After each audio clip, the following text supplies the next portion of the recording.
सत्य कथा, पुरुषार्थ कथा, सुनो सुनो सिद्धार्थ कथा।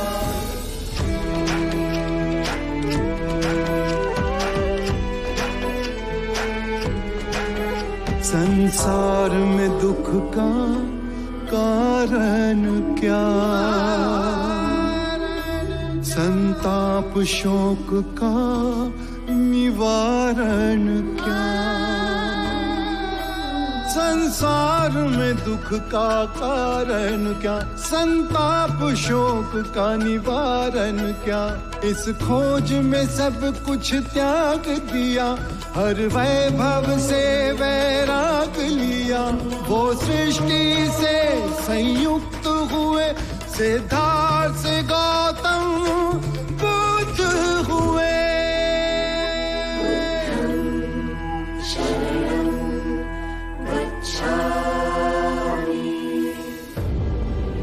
आज मैं राजगृह की ओर प्रस्थान करूंगा। इतने शीघ्र? मैंने मगध नरेश बिंबिसार को ये वचन दिया था कि दिव्य ज्ञान प्राप्त होते ही मैं उन्हें ये संदेश सुनाने आऊंगा।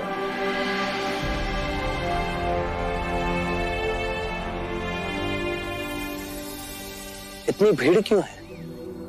यश के भिक्षु होने के बाद अब उसके मित्रों ने भी प्रण लिया है कि वे भी भिक्षु बनेंगे। विशाल नदी की एक अकेली धार बन मैं बह चला था। अब कितनी अनेक धाराएं इस प्रवाह में जुड़ती जा रही हैं। यदि ये स्वेच्छा से भिक्षु बनना चाहते हैं तो आप मेरे प्रथम शिष्य इन्हें ज्ञान दें। पर आचरण सहित आप हमें बताइए।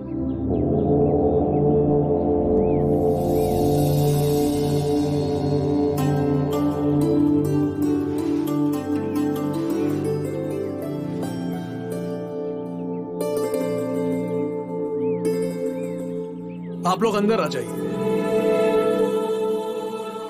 जो भिक्षु बनना चाहते हैं उन्हें अपने केश और दाढ़ी के बाल त्यागने होंगे।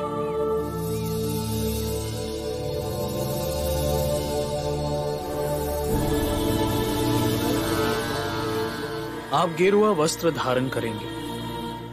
आप अपना वस्त्र ऐसे लपटें कि आपका दाहिना कंधा खुला रहे।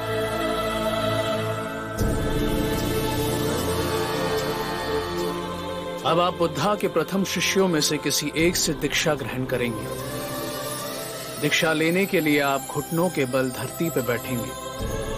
दीक्षा कोई भी दे, पर आपके लिए स्वयं बुद्धा ही ये आशीर्वाद का हाथ रख रहे हैं।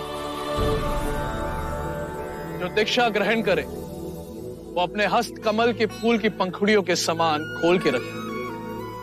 मैं बुद्ध की शरण में जा रहा हूं। बुद्धं शरणं गच्छामि। जो धर्म का स्वरूप है मैं उसकी शरण में जा रहा हूं। धम्मं शरणं गच्छामि। जो प्रेम और करुणा में मेरे सहयात्री हैं उसकी शरण में जा रहा हूं। संघं शरणं गच्छामि। ये तीनों शरण दोहराने पर आप सब भिक्षुक हो जाएंगे। आप इस चेतना की नदी के अंग हो गए जो सामंजस्य और जागरूकता से जीवन बिताने का प्रण लेती है।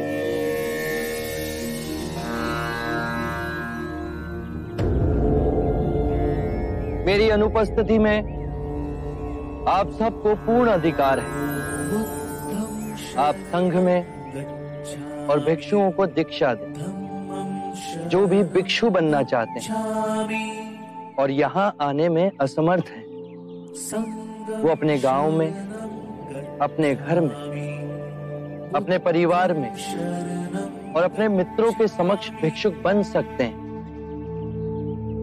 उच्चतम नैतिक चरित्र का उदाहरण बनना है और अनुशासन किसी और को दिखाने के लिए नहीं, स्वयं अपने लिए है।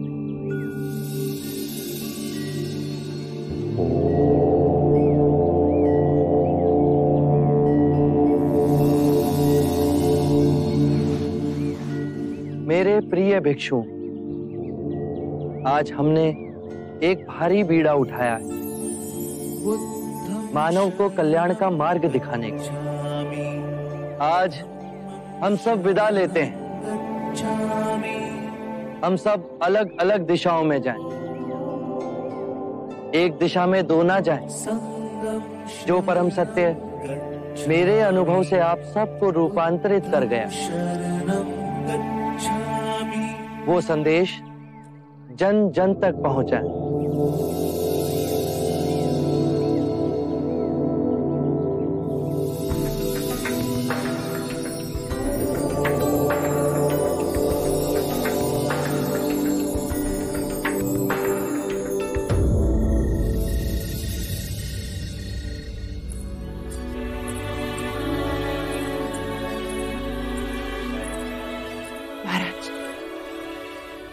इतनी रात्रि हो गई, नंद अभी तक नहीं आया।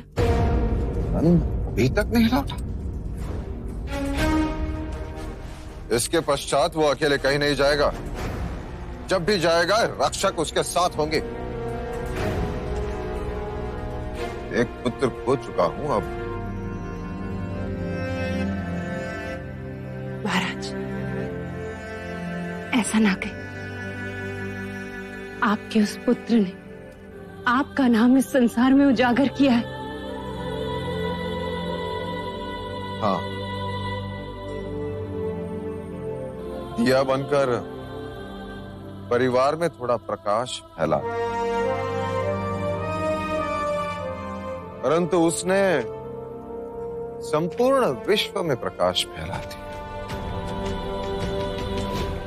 अब यह दूसरा पुत्र कुछ करे तो एक बार मदिरा रास लीला रंग भवन में सब तुझे। नंद,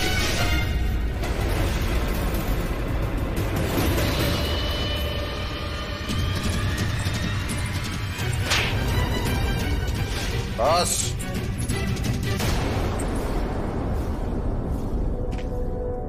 तुम उसे कहाँ ले गए थे? गणिकाओं के पास, रंग भवन में। महाराज, रंग महल जाने की उम्र है तेरी? नहीं माँ, अभी बालक है, ना समझ है। इसके दोषी हैं तो ज्येष्ठ देवदत्त। उनकी संगत में ये बालक भी भटक गया। किस मापदंड से आप मुझे बुरा कह रही हैं यशोधरा देवी? महाराज, मैंने किसी को भी उसकी इच्छा के विरुद्ध कुछ नहीं करवाया। हाँ महाराज, मैं वहां अपनी इच्छा से ही गया था। और हाँ, मैं इतना बड़ा हो गया हूँ कि अपना बुरा भला समझ सकूं। अच्छा, अब तू इतना बड़ा हो गया है? हाँ, मैं इतना बड़ा हो गया हूँ कि ये समझ सकूं कि आपने हमेशा ज्येष्ठ सिद्धार्थ को मुझसे कहीं अधिक प्रेम किया। महाराज, आप नंद को रंग भवन जाने से कैसे रोक सकते हैं, जबकि रंग भवन का निर्माण आपने स्वयं करवाया सिद्धार्थ के लिए। आप ही चाहते थे कि सिद्धार्थ अपना समय गणिकाओं के साथ व्यतीत करे, अमोद प्रमोद करे। अब तो यदि सिद्धार्थ का छोटा भाई चला गया तो इसमें कौन सा तूफान आ गया? देवदत्त, अपनी जीवा को संभालो, कुछ ऐसा ना कहो जो। यशोधरा देवी, मैं कहूंगा, ये बेचारा नंद हमेशा इसके साथ सौतेला व्यवहार किया जाए। क्यों? आप क्या कह रहे हो ज्येष्ठ? ज्येष्ठ सिद्धार्थ रंग महल में जाए तो वो आनंद की बात है, और मैं जाऊं तो ये ऐसा दुर्व्यवहार। पूरा बचपन मुझे अपने माता पिता का प्यार न मिला, क्योंकि उनकी सारी आशाएं, सारा ध्यान केवल ज्येष्ठ सिद्धार्थ पर ही केंद्रित था। बचपन तो खो दिया, पर अब तो आप सब मुझे जीने दीजिए।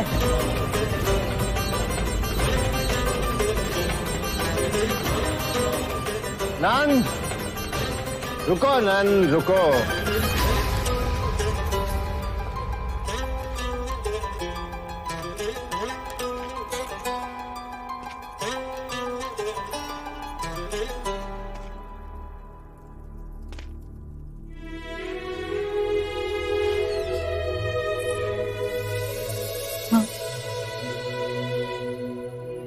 नंद मन का सरल है, क्योंकि उसे उल्टी पट्टी पढ़ाई है उस चालाक देवदत्त ने। पर वो शब्द जिससे उसने अपने माता पिता का कलेजा फेरा, वो तो उसी के थे ना। एक पिता का धर्म निभाया,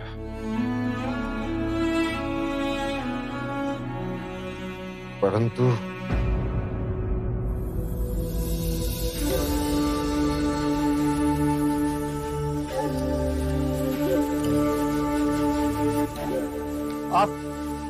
आप इस ओर से आ रहे हैं मुनिवर? इस ओर से आपने इसी लड़की को भागते हुए देखा है? नहीं तो क्यों? डायन है। कल रात उसने मदिरा पिला हम तीनों को बेसुध कर दिया। सुबह जब आंख खुली तो देखा हमारा सारा धन लूट के ले गई बिना कारण। मुनिवर, हम उसे आनंद प्रमोद के लिए वाराणसी ले जा रहे थे। उसने आप सबका बोझ कम कर दिया, पर आप अब तक उसका बोझ उठाए घूम रहे हैं। आप हमारा उपहास कर रहे हैं। उस लड़की से कहीं अधिक चिंतित हम अपने मूल्यवान आभूषणों के लिए हैं। जो लुट गया वो मिलेगा तो नहीं। अरे इतना धन था कि आपने कभी देखा भी नहीं होगा। सच तो यह है कि उस नारे के पीछे हम मतवाले हो गए। उसके सौंदर्य ने हमें लूट लिया, अन्यथा ऐसा कदापि ना होता। वो तो आप सबको अब भी लूट रही है। धन उसने तुम्हारे बीते काल में चुराया, पर वो तुम्हारा वर्तमान भी लूट रही है। एक बात बताइए, क्या वो लड़की इस समय तुम्हारे लिए इतनी व्यथित है जितने कि तुम इस समय उसके लिए व्यथित हो? भला वो क्यों व्यथित होगी? तो फिर आप क्यों व्यथित हो रहे हो? जो लुटा वो भूतकाल में लुटा। उसे पकड़कर जो दंड दोगे वो भविष्य काल में होगा। तुम्हारा वर्तमान अभी इसी क्षण तुम्हारे साथ है। भूतकाल का बोझा उठा उस भविष्य को बदलने का प्रयत्न कर रहे हो जो अनिश्चित है, और खो रहे हो अपना वर्तमान। बात तो ये सच है। यदि हम इसी क्षण में जिए तो तुम स्वयं को खोज सकोगे, ये समझ सकोगे कि जो तुम्हें दुख दे रहा है वो क्या है। क्या आप अपने आप को जान पाए? और अपने आप को जानने से क्या होगा? अपनी ये बांसुरी दो मित्र। सन्यासी बांसुरी बजाएगा।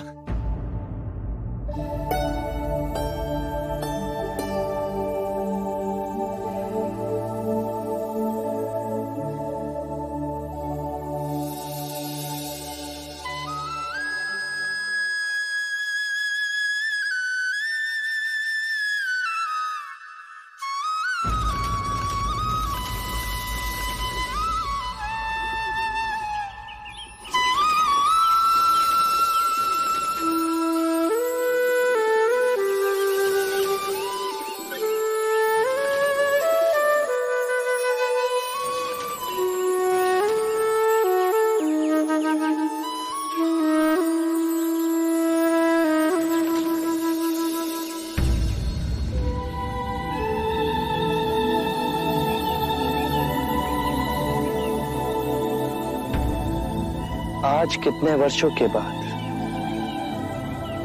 मैंने बांसुरी को अपने होठों से लगाया है। पहले से अधिक सुरीला हो गया हूं।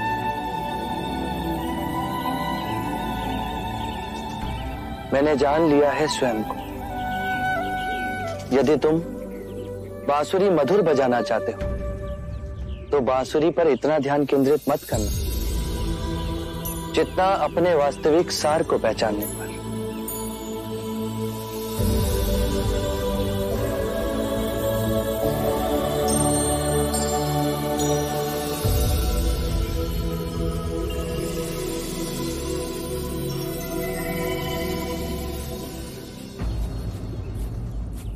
क्या आप मुझे अपनी तरह बांसुरी बजाना सिखाएंगे? मैं स्वयं को खोजूंगा। क्या आप मुझे अपना शिष्य स्वीकार करेंगे? पर मैं तुम्हारा अहंकार लूट लूंगा।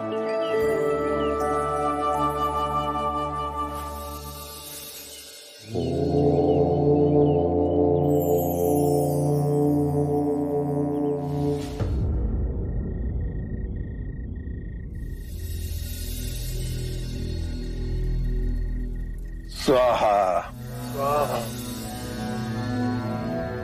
स्वाहा स्वाहा स्वाहा स्वाहा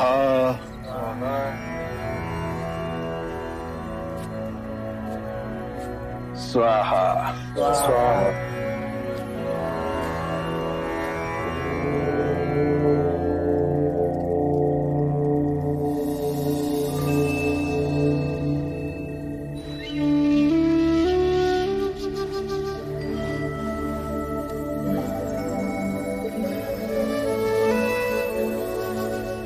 जितनी सुंदर आपकी आभा है, नाम भी उतना ही सुंदर होगा। मेरा नाम सिद्धार्थ गौतम है। ओह, वही जो कहते हैं कि ईश्वर नहीं है। मैं ये नहीं कहता कि ईश्वर नहीं, ये भी नहीं कहता कि ईश्वर है। इस विषय पर कल प्रातः बात करेंगे। अभी रात्रि हो गई है। आज आप हमारे आश्रम में ही विश्राम करें। आइए। यह आश्रम किसका है? यह आश्रम मेरा और मेरे शिष्यों का है। मैं उरुवेला कश्यप हूं। मैंने आपके बारे में सुना है। आप वही उरुवेला कश्यप हैं जो वर्षा ऋतु में मुनियों को छत्र छाया देते हैं। आज रात्रि आप मेरी कुटिया में ही विश्राम कीजिए।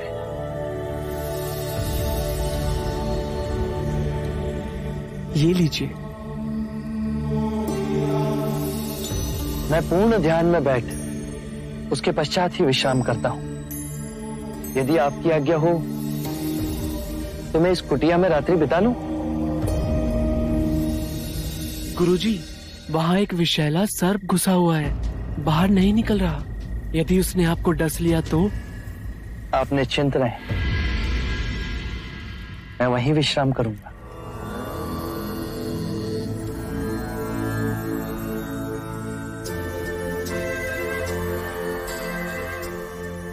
गुरुजी, रोक लीजिए उन्हें। अब वे नहीं रुकेंगे। उन्होंने दृढ़ निश्चय जो कर लिया है।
कृपा कर वन की ओर जाएं।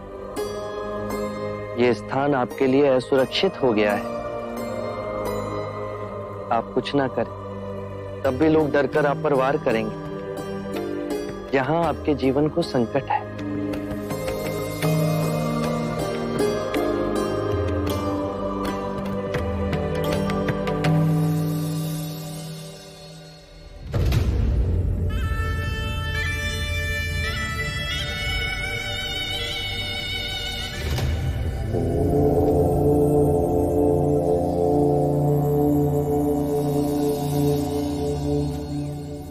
अरे, आप यहाँ हैं?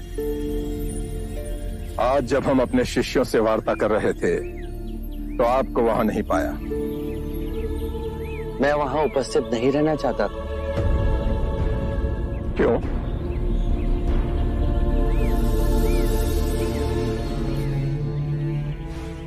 आप अपने शिष्यों को संबोधित कर रहे थे।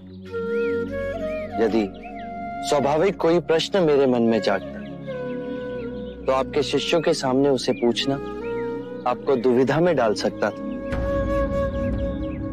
परंतु यहाँ तो एकांत है। अब हम वार्ता कर सकते हैं। कृपा करें, आप दुख के संबंध में कुछ कह रहे थे। क्या आप ये मानते हैं कि दुख सत्य है? क्या आप ये भी मानते हैं कि दुख के कारण भी है? हाँ।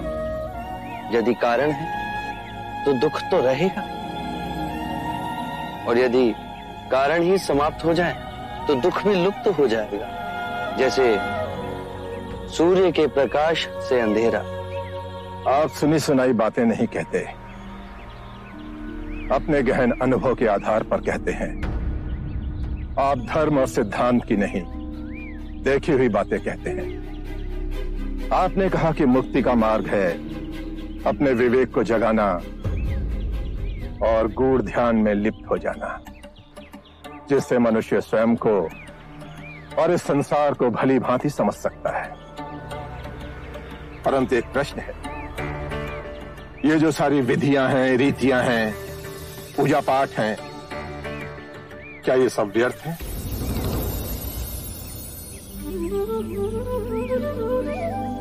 यदि कोई व्यक्ति इस नदी के दूसरे किनारे पर जाना चाहे तो वो क्या करे? यदि जल गहरा नहीं है तो वो चलकर जा सकता है, और यदि जल गहरा है तो वो नाव की सहायता से जा सकता है या स्वयं तैरकर जा सकता है। यदि वो चलना ना चाहे और ना ही तैरने को तैयार हो और ना ही नाव ले जाने को तैयार, और वो कहे कि मैं प्रार्थना करता हूं इस नदी का दूसरा किनारा स्वयं चलकर मेरे पास आ जाए, तब तो ऐसे व्यक्ति को मूर्ख कहेंगे, महामूर्ख। इसी प्रकार यदि व्यक्ति अज्ञान और भ्रांति को अपने विवेक से मिटाएगा नहीं तो परम आनंद और मुक्ति के दूसरे छोर पे कैसे पहुंच पाएगा? चाहे वो पूजा करे या अनुष्ठान या व्रत करे या किसी नीति पर चले, वो इस किनारे ही रहेगा। हमने सारे शास्त्रों को पढ़ा, उन पर व्याख्या की, परंतु जीवन के इतने जटिल सत्य को इतनी सरलता से किसी ने नहीं समझाया, किसी ने नहीं समझाया। आप इस भटकती मानवता को परम ज्ञान का मार्ग दिखाएंगे। आप करुणा के सागर हो। हे बुद्ध, आप हमें अपना अनुयायी स्वीकार करें। बुद्धं शरणं गच्छामि, धम्मं शरणं गच्छामि।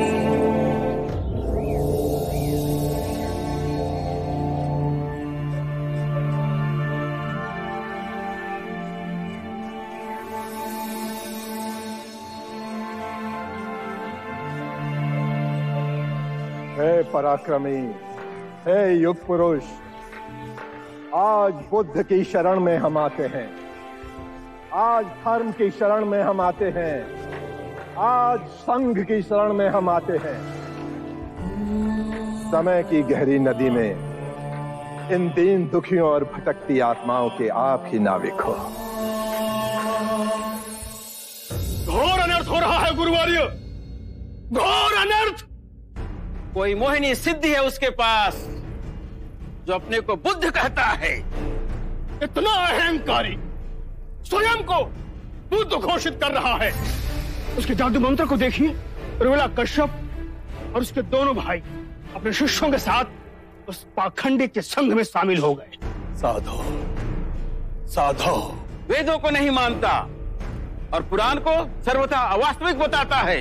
और तो और वह ईश्वर तक को नहीं मानता। ईश्वर की आस्था के प्रति विश्वास, ये तो भयानक प्रलय की सूचना है। हाँ गुरुवरी, मगधवासियों से वो कहता है जागरूक हो जाओ, तो तुम्हारे अंदर के दुखों और क्लेशों का अपने अंदर से शांति मिलेगी। उनमें विवेक और ध्यान जगाता है। जंगल की आग है गुरुवर, जंगल की आग। अगर इसे यूं ही हवा लगती गई, एक दिन भीषण अग्नि बनकर हम सबको जला देगी और धर्म का विनाश होगा। धर्म का विनाश हो जाएगा। नहीं, हम उसकी इस चाल को सफल नहीं होने देंगे। मगध के महाराज अवश्य हमारी दुहाई सुनेंगे। उस बुद्ध का सर काटकर यदि मैंने मगध के द्वार पर न लटका दिया तो महाराज बिंबिसार पधार रहे हैं।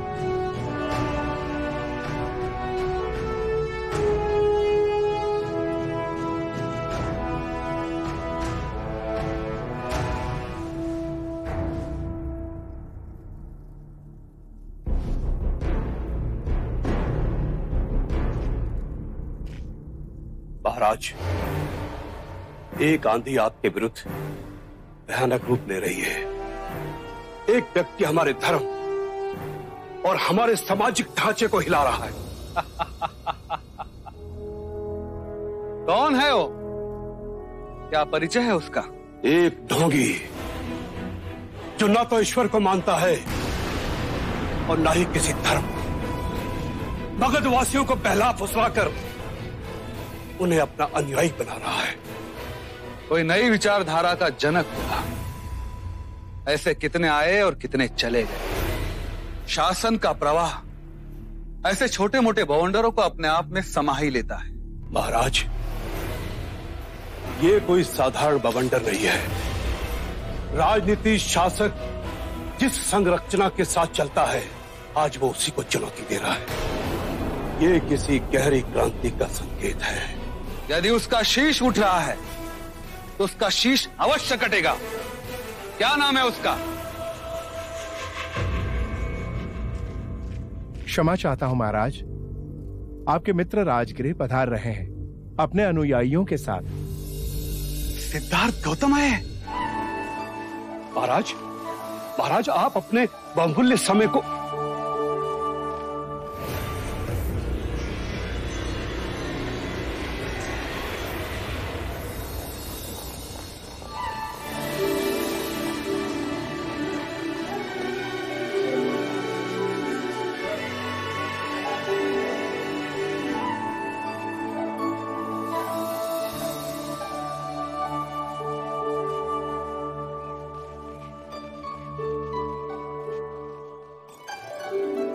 महाराज, आपके स्वागत के लिए वे स्वयं नहीं आए।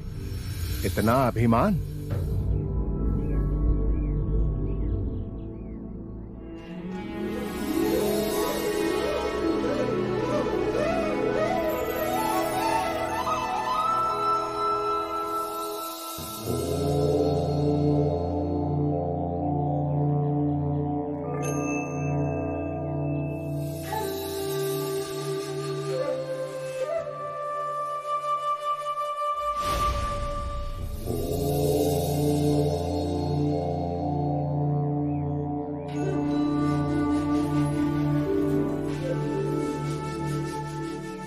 अपने दिए वचन को निभाने मैं आप तक पहुंच गया मगध नरेश। मैं जानता था आप अपना वचन कभी ना तोड़ेंगे। किंतु अब आप वो रहे ही नहीं। कौन हो आप? उरुवेला के बच्चों ने मुझे नया संबोधन दिया, बुद्ध।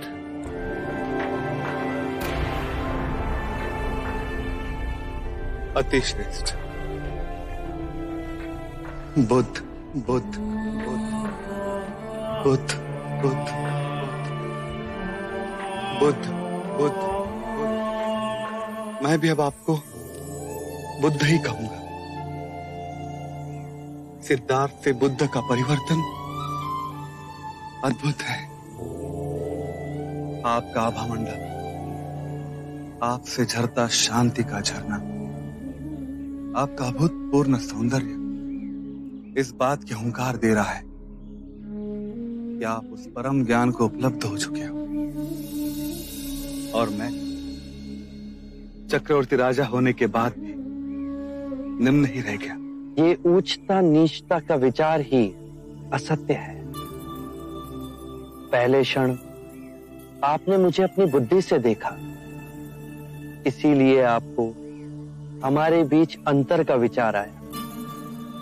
उसके बाद आपने मुझे अपने मन की आंखों से देखा।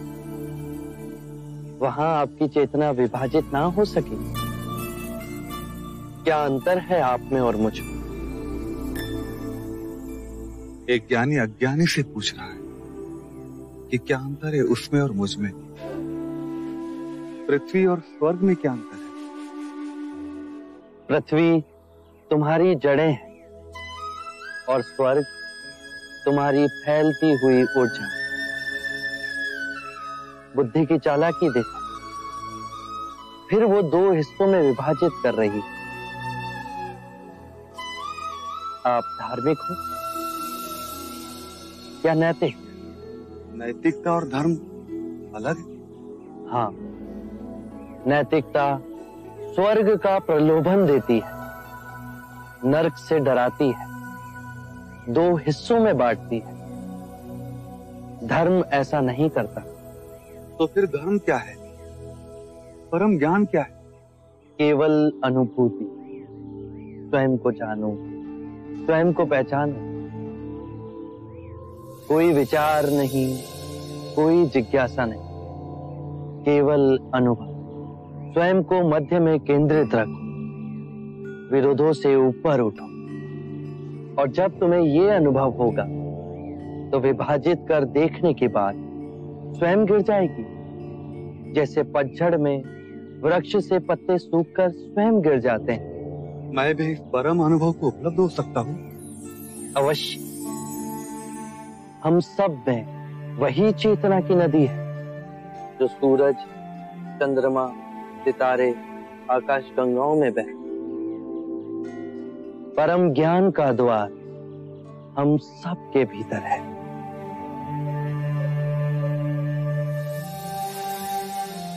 आप मुझे अपना अनुयायी बनाएंगे? अवश्य।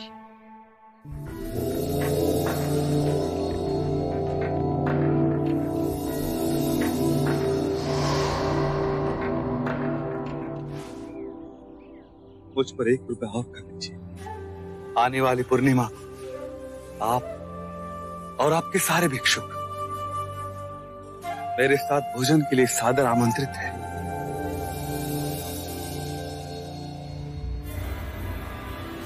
तुम ऐसे चुप हो जैसे तुम्हें सांप सूंघ गया। ऐसी मोहिनी बातें करने वाला, इतना विशाल व्यक्तित्व, इतनी सरलता। लगता है बुद्ध का जादू तुम पर भी चल गया है। मुझ पर नहीं, महाराज बिंबिसार पर। वो बुद्ध के मोह में फंस गए। हाथ जोड़े उनके साथ ऐसे बैठे जैसे कोई किशोर युवा अचंभित आंखों से ताकता हुआ प्रश्न पूछ रहा। घोर सर्वनाश। महाराज का तो बाद में होगा, उससे पहले कहीं हमारा ना हो जाए। सर्वनाश। श्रीमान मंत्री महोदय, कुछ अधिक बढ़ा चढ़ा करके तो नहीं बोल रहे हैं आप? महाराज बिंबिसार ने बुद्ध के अनुयायी होने का प्रस्ताव रखा है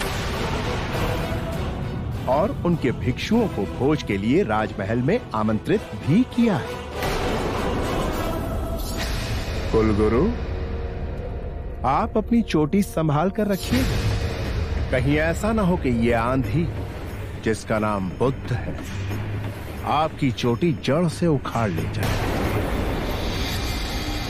अर्थात हमारे महाराज बुद्ध के विरुद्ध में कुछ नहीं सुनना चाहेंगे। अरे वो बुद्ध जन जन को जो ज्ञान का मार्ग बता रहा है, उससे सबसे ज्यादा हानि हमारी होगी। एक अधिपत्य हमने बनाया, हम ब्राह्मणों को ब्रह्म ज्ञान का स्रोत माना गया। हमारे ज्ञान के बिना क्षत्रियों का भी कोई बल न था। हम दरबार में भी राजा से वशिष्ठ बने। वाणिज्य करने वाले तो सिर्फ अपने धन को बढ़ाते रहे, उनकी सोच वहीं तक सीमित थी। और शूद्रों को हम सबकी सेवा करने का सौभाग्य हमने उन्हें सौंपा। ये व्यवस्थित ढांचा जो सदियों से चलता आ रहा है, एक व्यक्ति जो क्षत्रिय है, सिद्धार्थ गौतम, ब्राह्मणों से उच्च श्रेणी में पहुंच सारी व्यवस्था को तहस नहस कर देगा।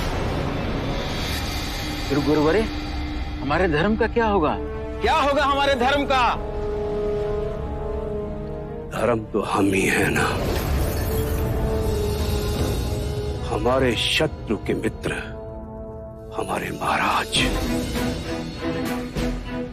तो क्यों ना हम अपने शत्रु के विरुद्ध एक नया शत्रु पैदा करें। अरे ये बहुत गंदी राजनीति है। हम ब्राह्मणों को ये सब कुछ शोभा नहीं देता, परंतु हम कर भी क्या सकते हैं। हमें अपने धर्म की रक्षा करनी है। हम अपने रक्षक तैनात करेंगे जो हमारी छत्र छाया बन सके, जो हमारी बात मान सके, युवा हो जिन्हें उकसाया जा सके, विवेक और विचार जिनके साए से कोसों दूर दूर तक भागे, संपूर्ण क्षत्रिय स्वभाव हो, जिनके हाथों में हमारे महाराज कठपुतली बनकर नाचे। ऐसा कोई है? हाँ, है एक, जिसके जन्म कुंडली में लिखा है वो अपने पिता का विनाशक होगा। हमारे महाराज बिंबिसार का पुत्र युवराज अजात शत्रु, जिसका नाम भी शत्रु पड़ा, जो अपने पिता का शत्रु होगा। हमारे शत्रु का शत्रु बनेगा अजात शत्रु।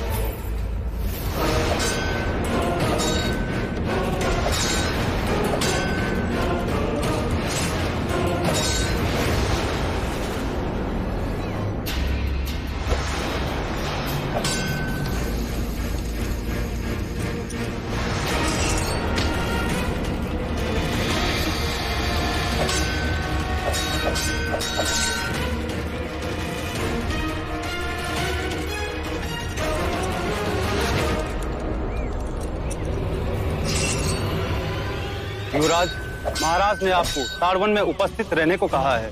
किस कारण विशेष से? महाराज चाहते हैं कि आप बुद्ध के दर्शन करें। मैं और बुद्ध के दर्शन करूंगा।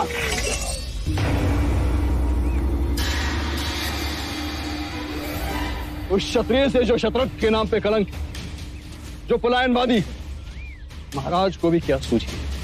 उनसे कहना कि मैं आने में असमर्थ हूं।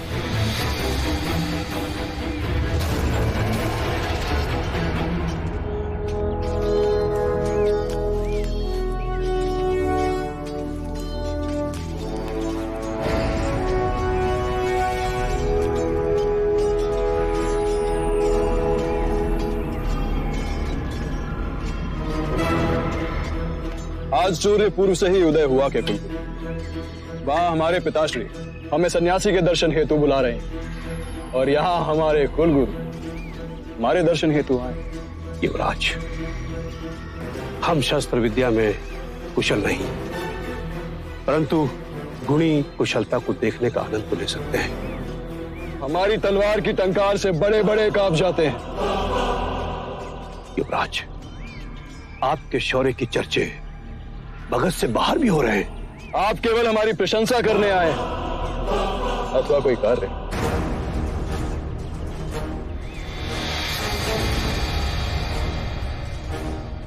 युवराज, मगध की आशाएं आपसे बढ़ गई हैं। क्यों? हमारे पिताश्री महाराज बिंबिसार तो है ना, कुशल शासक, जनप्रिय, न्यायमूर्ति। युवराज, महाराज जिस राह पर चल रहे हैं उससे कहीं मगध का परचम सीमित रहकर राजगृह तक न रह जाए, बस इसकी चिंता है मुझे। ऐसा क्यों हो? साधुओं और ढोंगियों के चक्कर में पड़ेंगे तो यही तो होगा। आपका आशय बुद्ध की ओर? हाँ, वो बुद्ध महाराज बिंबिसार को चक्रवर्ती सम्राट बनने के लक्ष्य से भ्रमित कर रहा है। इतनी बात तो नहीं सुनेंगे महाराज उसकी।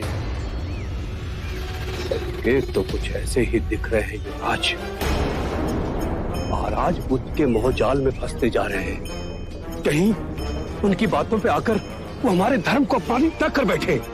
अपनी पसंद नापसंद ये तो एक व्यक्तिगत राय है, उसे सारे देश पर थोपना, या फिर हम ब्राह्मणों के साथ अन्याय हुआ तो?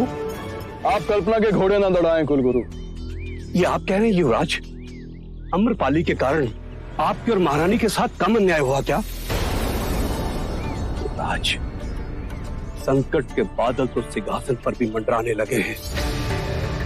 यदि बुद्ध के कहने पर महाराज ने संन्यास धारण कर लिया तो राज्य का क्या होगा? जिस राज्य के नाम से सारी पृथ्वी कांपती है वो टूट कर बिखर जाएगी जब राजगद्दी आपको मिलेगी।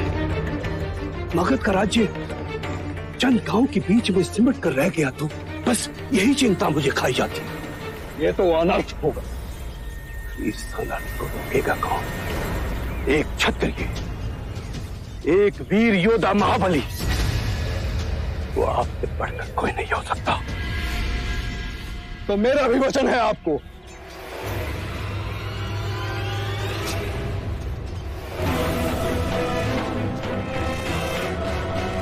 मगध का राज्य चारों तरफ फैलेगा। मैं चक्रवर्ती सम्राट बनूंगा। मेरे नाम का लोहा पूरा विश्व मानेगा और हमारे विचार का ब्राह्मण सत्ता के भागीदारी बनेगा। आरंभ हो गई निर्वाण प्रथा, सुनो सुनो ये बुद्ध कथा। अंधविश्वास किसी पर मत करना, चाहे वो धर्म ग्रंथ हो या किसी महानुभाव का कहना, जब तक वो तुम्हारी अपनी बुद्धि और विवेक की कसौटी पर खरा ना उतरे।